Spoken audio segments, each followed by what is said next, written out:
Today we're going to talk about the health risks of BPA and the things that we can and should do as consumers to protect ourselves. Think about what's in your fridge, your freezer, your pantry.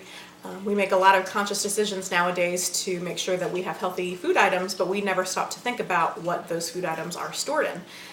But there are a lot of facts that show that those storage plastic products are even more dangerous than some of the things that we're trying to keep out of our houses.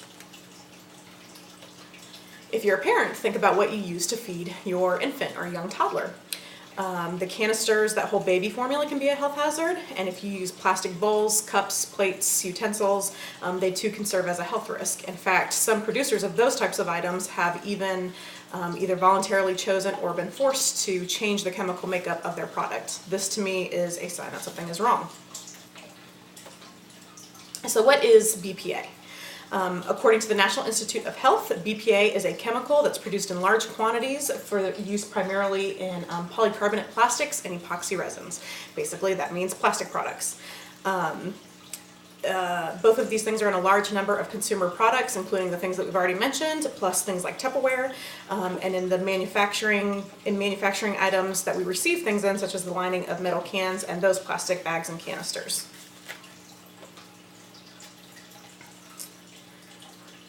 All of these things are products that we should pay attention to because we digest these products every single day, and they're all stored in these types of things. One of the first steps that we'll talk about later is that we're obligated to be aware.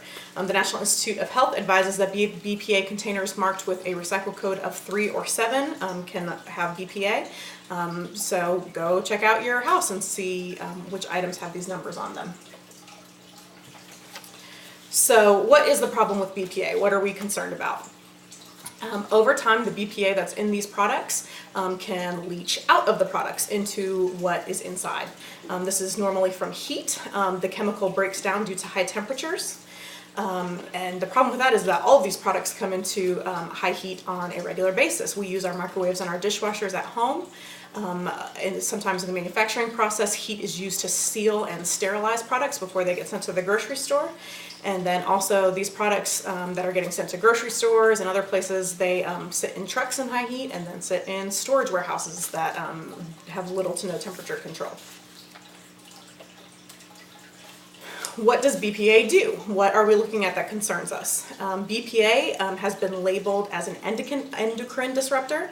The Pediatric Environmental Health Unit at Emory University School of Medicine lists 4 concerns with BPA as an endocrine disruptor. The first is that it can act as an imposter of naturally occurring hormones.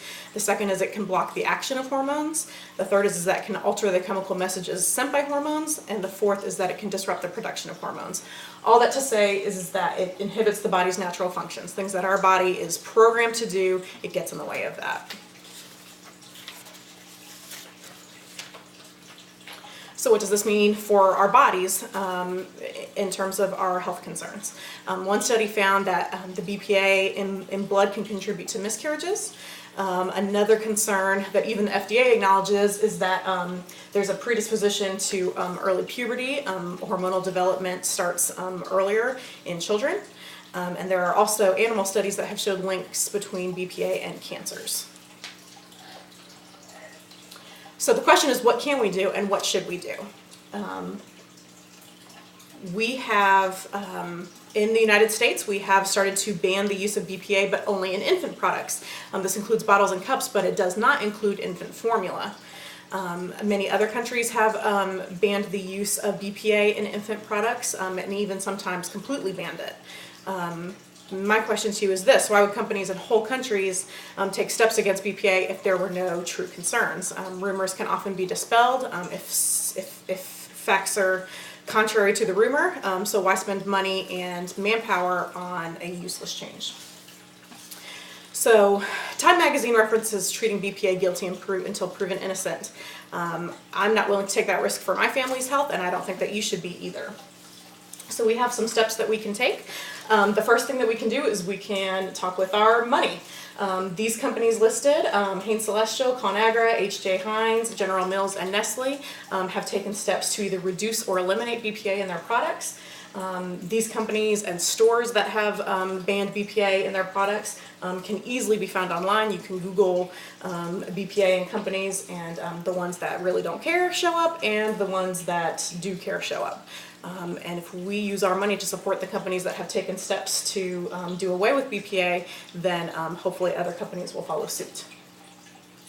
We can also speak with our lifestyle. If we choose to not purchase the items that have BPA in them, but also if we just change the way that we do things, then that will speak volumes. We can reduce our use of canned foods. There are lists available online of canned foods that are particularly guilty culprits. We can choose glass instead of plastic. All of these lifestyle changes will tell both the government and the manufacturing companies that we are not interested in having BPA in our homes. And then finally, we can speak to our government. We can write letters to both the government and manufacturing companies asking them to do research into BPA so that we can have more hard facts, and we can ask for action to be taken to protect us from chemicals in our homes. So for conclusion, we make so many decisions to protect the health of our loved ones, and I think that this should be added to our list of priorities. And we need to remember that our health is in our hands as consumers, and so we must be proactive for our concerns. Yeah. I do.